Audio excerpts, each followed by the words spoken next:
ঘূর্ণিঝড়ের রেমালের প্রভাবে বৃষ্টি হচ্ছে বেমাল, মানে কি একটা অবস্থা দেখেন, পুরা টালমাটাল হয়ে গেছে। একটা দাওয়াতের জন্য বাসা থেকে বের হয়ে যাওয়ার পরে মনে হয় বাসায় ফিরে আসাটাই বেটার ছিল। 1 ঘন্টা দাঁড়িয়ে থেকেও কোনো রিক্সা পাইনি।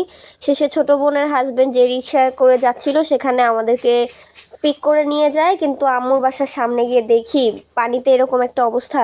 আর বাকি রাস্তায় যেহেতু লোডশেডিংয়ের কারণে কোথাও একটু আলো নেই, তাই ভিডিও করতে পারিনি বলে আপনাদেরকে দেখাইতে পারি নাই। মানে আমাদের লালখাই এলাকাটা কি বিচ্ছিরে জঘন্য অবস্থা।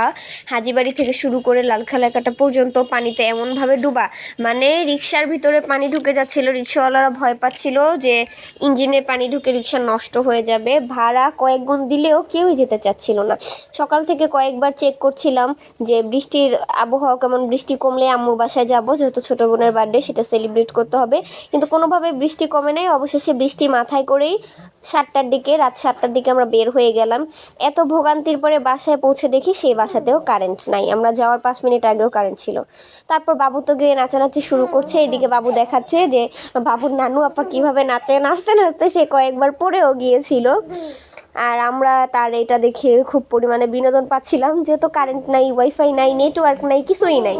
নাই আর নাই, চারোদিকেই নাইয়ের মাঝখানে মনে পড়লো মামার ঘরে তো আইপিএস আছে, সুতরাং সেখানে চলে গেলাম কেক কাটিংয়ের জন্য। তারপরে কোনো রকম কেক কাটিং করলাম, কিন্তু এখানেও হয়ে গেছে বিপত্তি। মানে একটা অবস্থা, জগা খিচুড়ি মার্কা অবস্থা। কি রেখে কি করব, কিভাবে কি সেট আপ করবো, কারে কোথায় কিভাবে দাঁড়া করাবো। ছোট কাজিনগুলারে নিয়ে আসছি, মানে বৃষ্টির কারণে কোনোটারও ড্রেসও পরানো হয় নাই ঠিকমতো। কোনোভাবে দাঁড়িয়ে কেক কাটিংয়ে সবাই লেগে গিয়েছি। তার উপরে সমস্যা হচ্ছে বাতাসের কারণে তো মোমবাতি জ্বালাইতে এত কষ্ট হয়েছে। ফ্যান বন্ধ করা, দরজা জানালা বন্ধ করা, তাও ম্যাচ নিভে যাচ্ছিল। অবশেষে এই যে একটা সবচেয়ে মেমোরেবল বার্থডে থাকবে এই দিনটা, ইতিহাসের পাতায় ঐতিহাসিকভাবে লিখিত থাকবে।